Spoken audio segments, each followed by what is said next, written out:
or job locator and development coordinator, as well as the assistant director for financial aid. So she also dips into financial aid a little bit. And then I just real quickly want to introduce, we have a new director. Sarah Doheny is the financial aid director here on campus now. She has been with us a couple of months. She took over for Gianna Mars. So she's overseeing the student employment office as well. We have a couple of guests with us today who will be available in case there are any questions, because certainly student employment kind of runs across a couple of different offices. We have Will Sherwood from the Office of Human Resources, and she's the assistant director there. And we also have John Young, who is the assistant director, or the HR Payroll and Information Systems Manager. So we work a lot with John, as far as payroll is concerned. And then, of course, Willow, she always helps us out if we have questions about different policies and procedures. So on that note, I'm going to go ahead and let Jessica get started. Thank you. Okay, so before we get started, I just want to check to make sure everybody got one of those packets of information. If you didn't, can you raise your hand, and I'll have one of my trusty student employees run to you.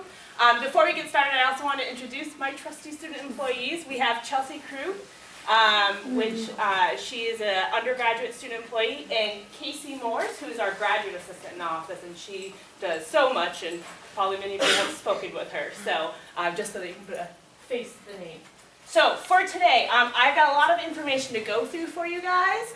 So if we could hold questions to the end, we should have a good amount of time for you guys to ask any questions you may have. So feel free to jot them down on your little packet in there. Also, you have a copy of the PowerPoint in there if you'd like to follow along with us. So for today, we are going to be going over the basics of finding student employees, hiring student employees, working with student employees, and then some resources that you as departments have to really help you through all these processes. As we go through the PowerPoint, you will see little red notes here that say information included in the packet. That means the stuff I'm talking about has something in that packet related to it for you to bring back to your department with you. Okay, so first, finding student employees. Some of you are new to the student employee game, some of you have been in it a while, but when you're first looking for student employees, there's some questions you really want to ask.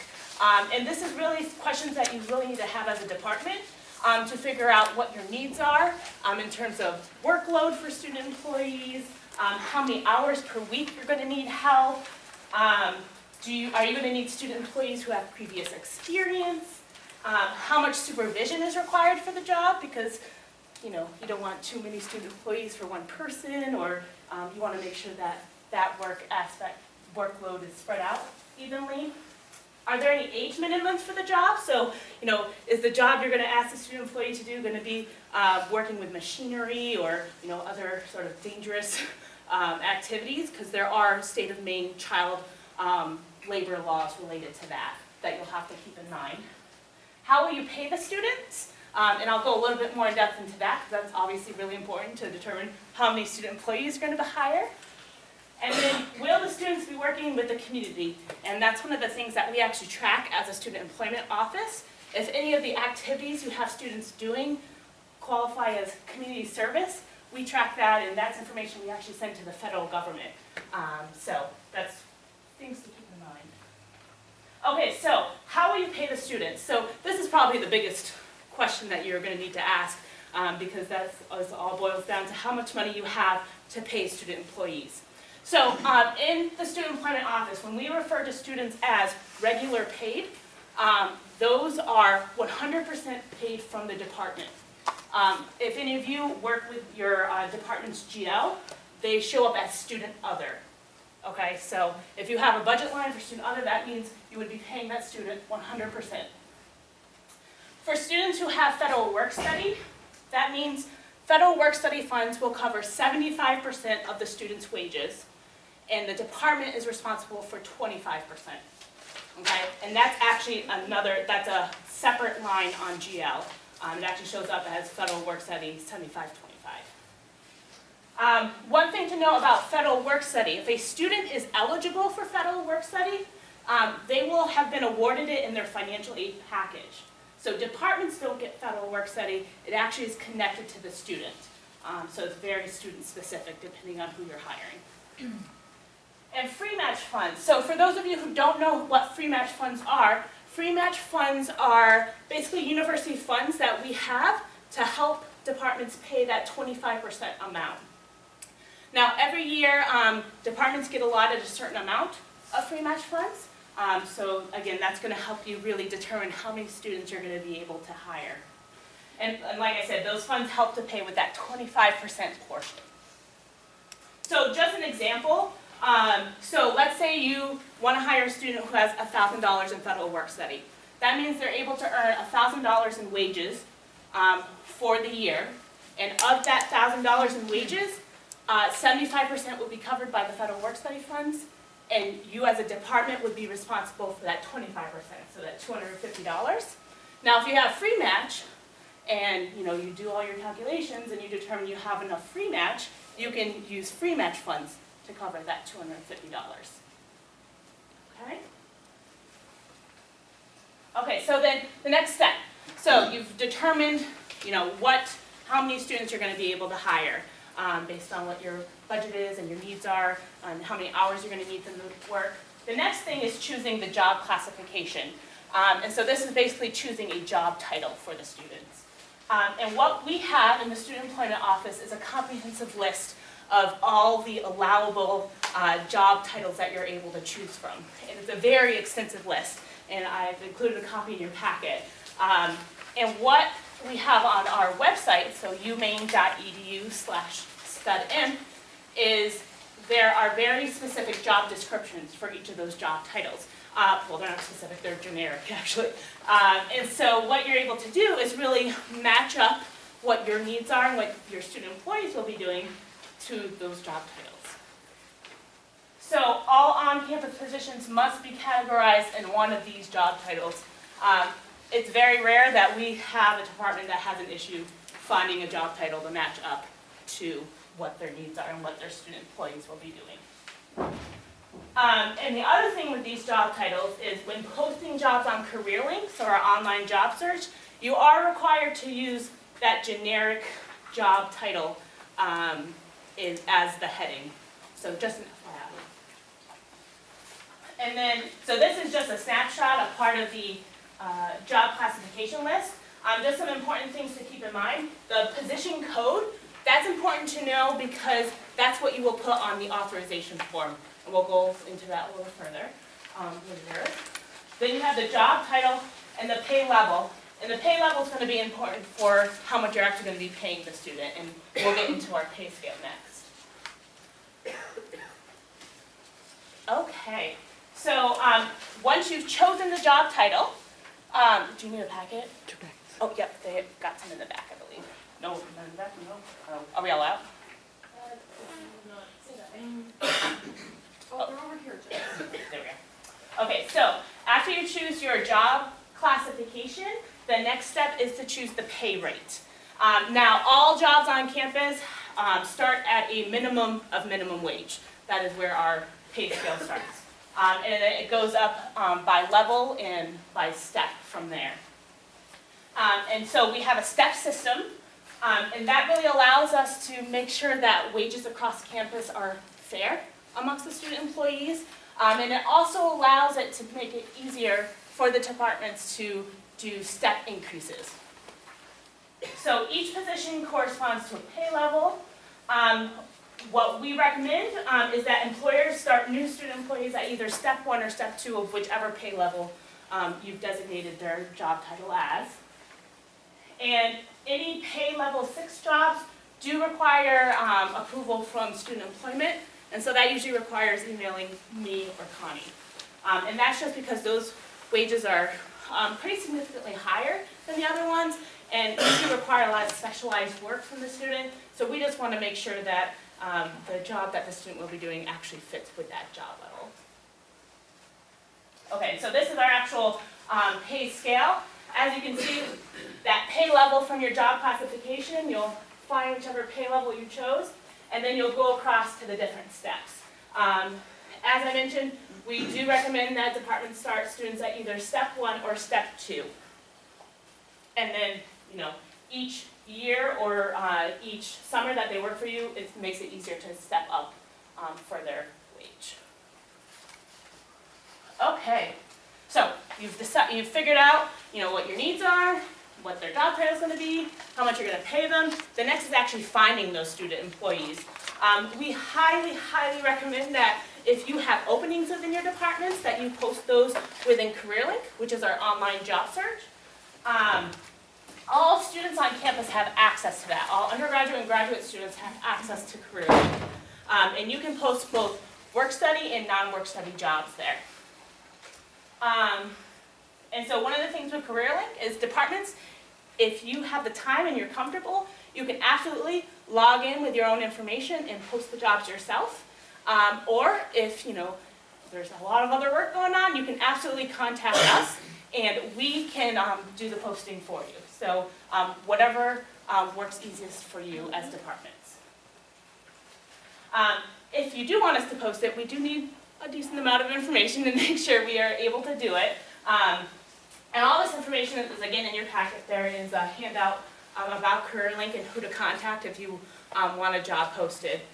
The other really awesome thing about CareerLink, if you're hesitant with using it, just because you're looking for a specific major or a specific grade level, CareerLink has the ability for you to really narrow it down. So let's say you really prefer engineering majors, just because of the nature of the work and experience you need the students to have. Or if you're really looking for an upperclassman, again because of the experience and the needs of the position, you can tell CareerLink to really only look for students of those levels.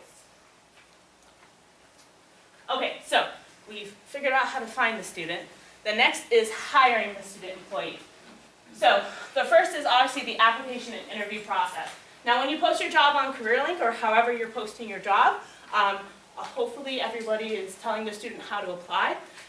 Really it's up to the department's discretion how they want the student to apply. I know some departments have applications they have students fill out, some really only require a resume, some ask the student to come in and have an in-person conversation. Really, whatever your department thinks is best with that process. And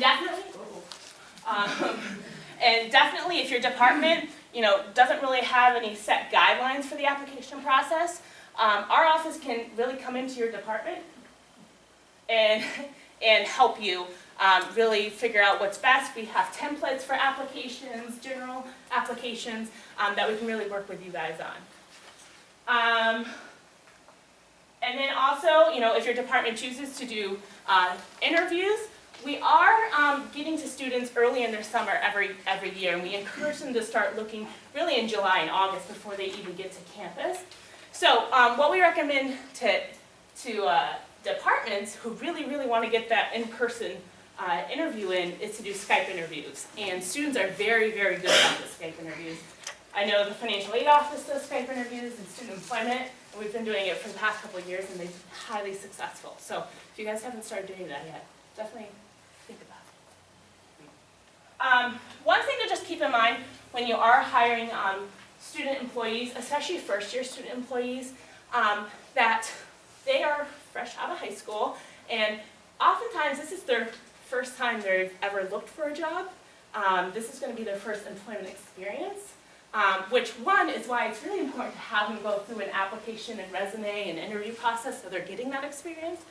But if you're concerned about, that they haven't had work experience or anything like that, there's really no other way for them to get that experience unless we're giving them those opportunities. So just things to keep in mind when hiring new student employees. Okay, determining eligibility. So not every student at Maine is eligible to be a student employee. Okay, they have to meet some pretty specific criteria in order for you to actually process them as a student employee. So they have to be enrolled or accepted in a degree granting program, and they have to be enrolled at least half-time each semester. So half-time is for undergraduate students 6 credits, and for graduate students it's 3 credits. Or if they're in their last semester taking a thesis credit, we can consider them half-time. This is really crucial because this is one of the things that we verify when we get an authorization, and this is one of the things that can hold students up. Especially, so in the fall, usually it's not a big deal, but if students have a pre-registration hold on their account for the spring, because they haven't paid their fall bill, and they haven't enrolled for the spring semester, that becomes an issue, because they're not eligible for student employment for the spring semester. So those are just things to keep in mind when you're communicating with your student employees, just making sure that they're staying at the proper enrollment levels. So we do, on occasion, make exceptions for students, undergraduate students who are enrolled less than half time in order to complete graduation requirements. Those are special exceptions, and you would have to contact either myself or Connie to get those exceptions. So students who don't meet this criteria cannot be paid as student employees. What we usually recommend to departments, if you really still want to hire that person, is you need to go through temporary employment, and that's initiated through HR and payroll. Okay, so I know a lot of departments on campus actually hire non-University of Maine students, and we definitely allow that, but they also have to meet some pretty specific criteria as well to qualify as student employees. So they also have to be enrolled in either another institution of higher education or a high school, at least half-time. And if they attend high school, you just have to make sure you're looking at the ages of them, because there may be some other requirements. Now, for students who you are hiring who are not University of Maine students, it is the department's responsibility to make sure you have enrollment verification. So basically, it's a matter of asking the student for either a copy of their schedule, or they can get enrollment verification from their registrars or student records office, and you should be keeping that just for in case throughout the year we need to go in and check to make sure that the student was enrolled at least half time at their other institution. We would be going back to the department.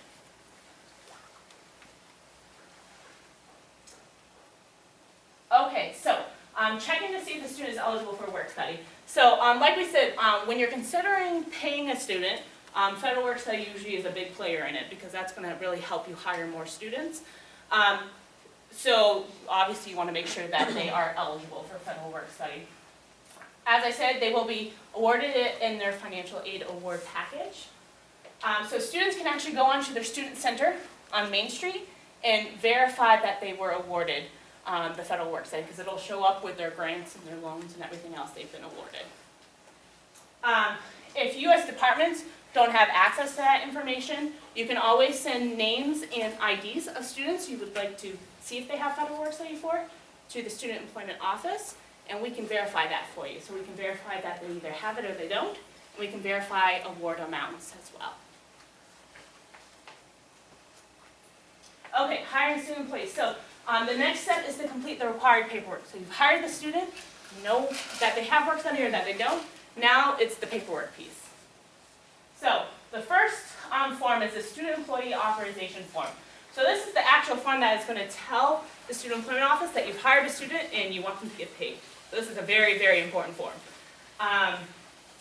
The authorization form needs to be completed every academic year or every summer that the student is working. So any students that you're hiring or any returning students for you who are coming for the fall, you need to do another authorization form for them. And we have a new 2015-2016 academic year authorization, which I've included in your packet. The authorization form must be completed before a student begins working. We do realize that sometimes that doesn't happen, but please, as departments, if you could try to monitor that as best as possible, really getting that authorization in so we can get the student set up and make sure they're actually eligible to work before they start working. That it just makes everything a lot better and causes a lot less issues on our end of things. So authorizations need to be completed for both new and returning student employees. There's actually a place on the authorization where you can say whether they're new or returning. And it's really important also to complete the entire authorization before submitting it to our office. One of the parts of our verification process of the authorization form is to make sure everything's been completed. If it's not completed, we will call you and say, either you need a new form or you need complete it. And so that could really hold up the process and delay things. Okay, so the authorization form was updated, I think this past summer, so it looks a little bit different than last year. Things that are really important, Main Street ID or birth date, that's how we identify the student. Okay, so those are two really, really important parts. Email address, especially if they are a non-University of Maine student, we need that email address because what usually happens is their first paycheck will be a paper check. The only way for us to know what their email address is if it's here in the authorization form. That's the only way we can contact them to let them know they have a paycheck. Again, if they are a non-University of Maine student, it is required that you put the name of the institution they are attending. If this is left blank, we can't process it and we're going to have to wait until you get that information for us. Section 2, this is all the department information. Section 3, this is completed by the departments. We do require an effective date. That's, again, just important to us, especially at the beginning of the semester, so we can make sure they're not starting before the actual fall semester starts, because there may be some additional paperwork you need to fill out if they are. Please make sure you clarify whether they are work study or regular. If this section is left blank, we will assume it is regular, okay? Unfortunately, a lot of this is left blank, so if we called every single person that it was left blank on, authorizations would not get processed. So that is why the default on this is regular. So if you want it to be work study, it's very, very important that you check that box. The position involved nonprofit community service. Now our office, we verify to make sure, even if you check no or leave this blank, but it is helpful to us if you know that your student's position is community service based, that you check this off for us. Again, we keep track of all this information, and this is part of our reporting process to the federal government. Jessica, can you give us an example of what that would be? Yeah, Connie, do you have some off the top of your head of community service? I mean, I know all my Library. Yeah. I mean, anything that the community can access on campus would be considered community service. Yeah, so like the library, The museums. yeah, the museums, yeah. The rec center could be community service. That's what I was wondering. I don't know, so we do it for the Bible some, but I don't know if we do for the rec center. Yeah. And like Jessica said, we do go through and check just to make sure, because it's really important for our work study funds that a portion of that is being spent on community service. So we watch that pretty closely. And if you have a question as a department, if you think that your position might be community service, but you're hesitant to check that box, give us a call. We can talk to you about what the student is doing, and we can run it, through our regs and make sure it falls within the regs definition of community service, and we can help you out with that. So, and then the other piece that's obviously the accounting information is very important. We won't process it without the accounting information. But also, very important is the job title, job code, step, and hourly rate. Now, we do verify that all of these match up, so the pay levels match with the steps, match with the actual hourly rate. If they don't match, then we will call you, so that could cause some delays, okay? And we have changed our signatures, where we only require the payroll processor and supervisor now. Before we required the payroll processor, supervisor, and time approver from the department, we do still require the student's signature. Because it's actually pretty important that the student is looking at that form. Oftentimes that's the only way that they know how much they're getting paid, what their job title is. So the other piece of that is it's pretty important that they're not signing a blank page. Although it may be convenient, it's not ethical really, because they really don't know what they're signing off on. Okay? How to send authorizations. You can do it a couple different ways. You can fax it into us. This first fax number here, this actually goes directly into our ImageNow queue. Now at the beginning of the semesters, it does get kind of crazy in there, and if it's busy, there may be some missed faxes, so please just keep that in mind. Email, I would say email is 100% the best way to send that to us, okay? You can scan it and email it to our student employment email address. That way, one, you have a record that you sent it to us, and two, we actually don't delete those emails from the semester, so we can go back to see, oh, did we get this, did we not? So that's what I would recommend. In addition, you can also, if you want to come over and visit us, you can hand them in person as well. You might want to point out too that your fax number is 561. Yes, yes, since Because the, I repeatedly missed that. Yeah, so since I this- don't know who's that 3452, but yeah, that's so the since one this that- fax number goes directly into our ImageNow system, it is a 561 number, so yes, thank you for bringing that up. Okay, other required paperwork. The other really, really important form is the federal I-9 form. So the federal I-9 form is a federal requirement and must be completed in the student employment office. And this is a form that is required to be done in person.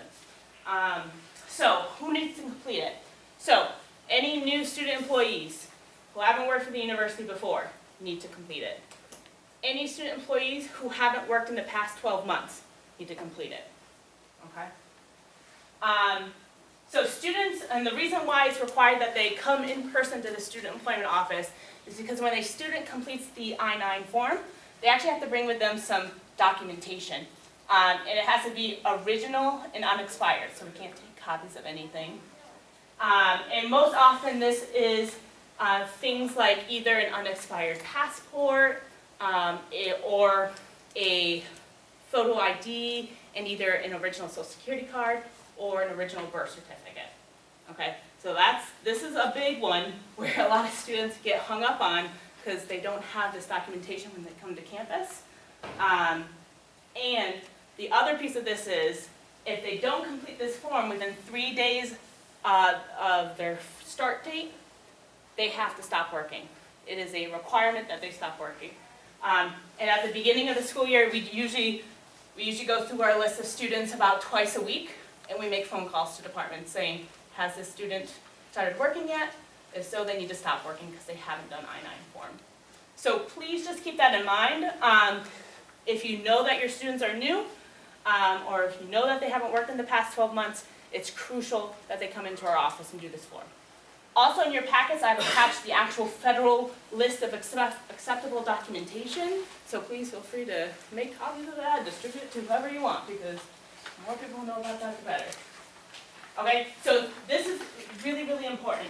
It has to be completed within 3 days of the start date. Okay?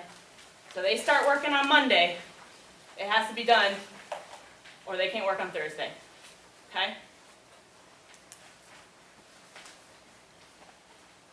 Okay, so the other pieces of information they need to complete are the federal W-4 form, the state of Maine W-4, and the direct deposits. We are changing our process on this to hopefully make it easier for students. Less time they have to spend in our office, less time they have to fill out paperwork, less paperwork we have to process. So starting the beginning of this semester, we will be encouraging students to fill out their W-4s and direct deposits on Main Street. So when they come in to fill out the I-9 form, they will only be filling out the I-9, and we will be giving them those 2 flyers on the front of your packet that show them exactly how to complete their W-4s and direct deposit on Main Street. Okay? So, the only catch with this is they won't be able to do this until their employee self-service is set up in Main Street. So, what the language we're telling students is once they're able to enter time in Main Street, they can then do their direct deposit and their W-4 information.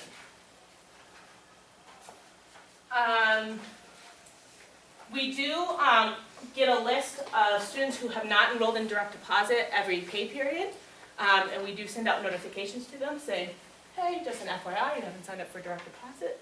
So we will be monitoring that group. Also, just a note about direct deposit, it usually takes 1 full pay period for direct deposit to be set up in Main Street. So most times, 90% of the times, a student's first paycheck will be a paper paycheck, okay, because the direct deposit hasn't been set up. There's a lot of communicating with the bank and getting information back that has to happen with that before it can be set up. So that's one really important thing. Also, if they make changes on Main Street, it takes a full pay period. So they might get a paper paycheck in between that change being processed. So just an FYI in terms of timelines, and if a student is asking you, oh, I didn't have any direct deposit today, what happened?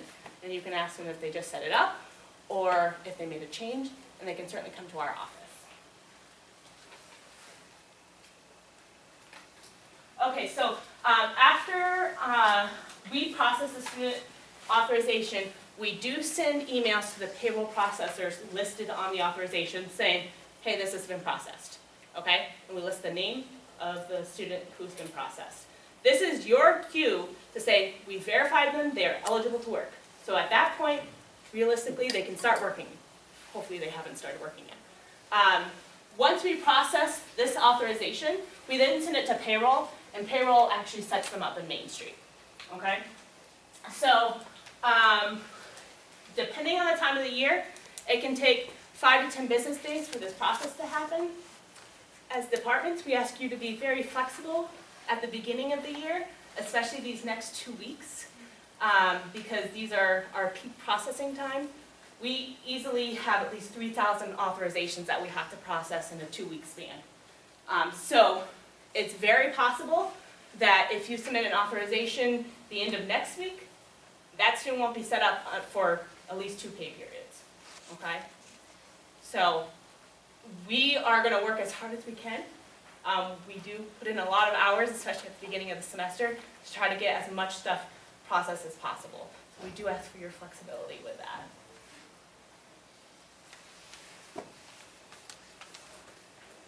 Like I said, if there is an issue with the authorization or the student's work eligibility, we will contact you to let you know. And we also send out notifications to payroll processors and students on a weekly basis, and at the beginning of the year, a bi-weekly basis, for students who haven't completed I-9 paperwork. Okay. So once you have done all the required paperwork, there are some required trainings that students need to do. New students who haven't worked before for the university need to complete new student employee training. This can be done on Blackboard. And then all student employees, both returning and new, need to annually complete basic safety training and the information security awareness training.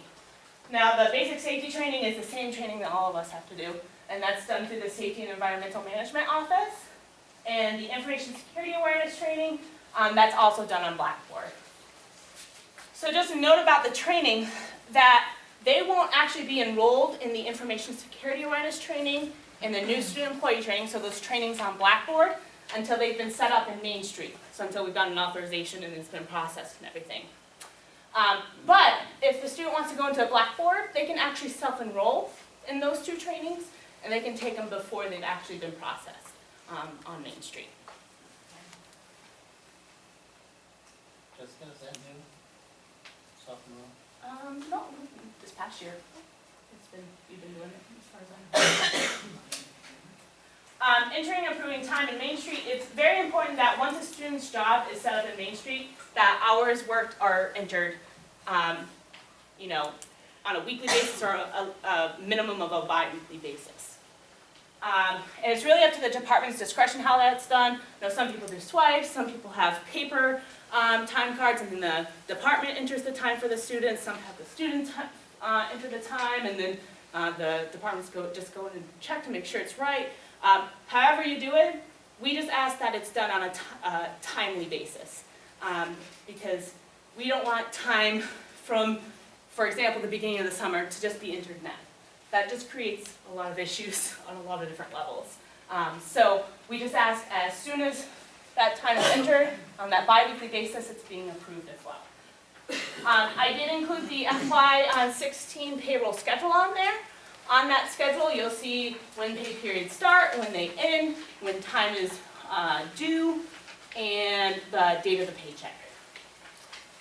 Just an FYI to departments, the Office of Student Employment sends out unapproved time notifications to payroll processors the Tuesday morning that the time is due. So how students get paid? If the time in Main Street is approved by the approval date and time of the pay period, students will be issued a check that next Friday. If a student has signed up for direct deposit, obviously their check will go right into their direct deposit, unless it's their first paycheck or they've made a change, then they'll get a paper paycheck. Again, if the student's first paycheck or if a change was made, the paper check, paper checks can be picked up at the Office of Student Employment, okay? On that Friday, when we get the stack of paper checks, we send out emails to students, letting them know, come on in with a photo ID, and we can give you your check, okay? Then just some policies to keep in mind when you're working with students. So maximum hours policies. So when school is in session, so this is starting August 30th, Sunday, as the official beginning of the school year. The official university policy is that students cannot work more than 30 hours per week. We recommend no more than 20 just because, you know, these students are full-time students and working that much can cause some issues with those two areas. International student employees, if you are hiring and working with international student employees, it's really, really important that they are not working more than 20 hours per week. This is a hard line. Can't go past it. This really has to do with you know, immigration issues and, you know, all their travel paperwork and visa information that they need to make sure they're keeping in compliance with. So during breaks of longer than 5 consecutive days, so this would be winter break, spring break, and summer. Thanksgiving doesn't fall on this, fall break doesn't fall on this, 3-day weekends don't fall on this. Students can work a maximum of 40 hours per week. And international students can also work up to 40 hours per week during those 5 consecutive day breaks. High school students under 18, please make sure you're referring to our child labor laws handout that we have posted on our website. That is the state of Maine child labor laws. Those will tell you when a student can work, how much they can work. They're very specific with that. And then this little part down here says federal work study cannot pay overtime. So if you have a student who during the school year worked 32 hours in the week, first of all, we'll call you and say, they can't work more than 30 hours. If they're a federal work study student, federal work study cannot pay for that, anything above the 30-hour mark. So your department will be charged 100% for anything above the 30-hour mark.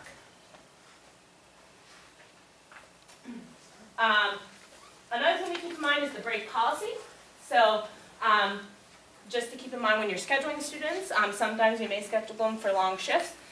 They are entitled to breaks at certain times, just like everyone is. And this is included in your packet.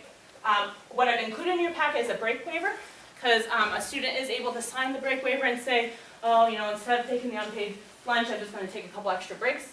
But in order for them to not adhere to this policy, they need to have that, you need to have that break waiver on file.